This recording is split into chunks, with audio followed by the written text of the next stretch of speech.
Guillaume Montagu, je suis sociologue de la santé et j'ai travaillé un peu sur la NMO, notamment en essayant de comprendre ce que les patients vivaient et comment les professionnels de santé prennent en charge cette maladie. On travaille avec NMO France en fait depuis 2020 qui a beaucoup aidé finalement à pouvoir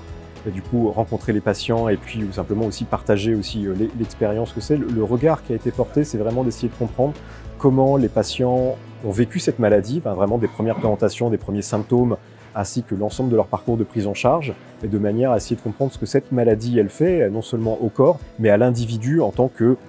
pris dans sa globalité, c'est-à-dire dans l'ensemble de ses liens sociaux. Le constat, c'est que c'est une maladie qui est d'une brutalité extrême, qui fauche littéralement les gens, parce qu'elle a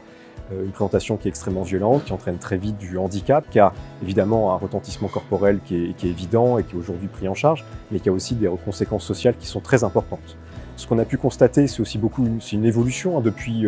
2020, c'est-à-dire que depuis 2020, il s'est passé beaucoup de choses dans la NMO, il y a eu beaucoup de recherches, une maladie qui a aussi beaucoup plus pris de notoriété dans la communauté neurologique parce que il y a eu des essais cliniques, il y a eu beaucoup de recherches qui a été fait dessus et que c'est une maladie dont on fait davantage parler. Et donc, il y a aussi un devenir des patients qui a été changé. Aujourd'hui, on sait qu'il y a un diagnostic qui est quand même mieux fait. Mais le constat qu'on a fait en 2020, c'était que pour beaucoup de patients, il y avait une errance diagnostique qui avait été très importante, avec beaucoup d'erreurs de parcours, parfois plusieurs années avant de pouvoir mettre ne serait-ce qu'un nom sur la maladie, un nom sur la maladie de cette fameuse neuromyélite optique, et avec effectivement derrière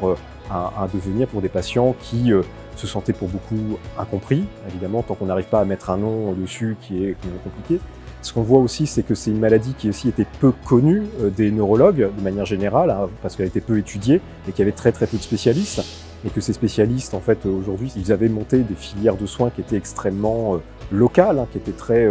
finalement localisées dans certains centres, et qui nécessitaient la collaboration de plusieurs professionnels de santé, ne serait-ce que pour accéder simplement à des traitements qui étaient pour la majorité hors AMM, pour aussi accéder à des traitements, des symptomatiques, la prise en charge des poussées notamment. Et donc on a vu que c'était vraiment une rencontre de personnes avant tout et une pratique, on va dire, une hétérogénéité des prises en charge qui se répercutait évidemment dans le devenir et dans la prise en charge des patients. Et ça, c'était la situation de 2020, ça a beaucoup changé depuis puisqu'il s'est passé pas mal de choses. Le protocole national de diagnostic et de soins, une meilleure notoriété, aujourd'hui on l'espère, un diagnostic qui est beaucoup plus précoce qu'il ne l'a été avant.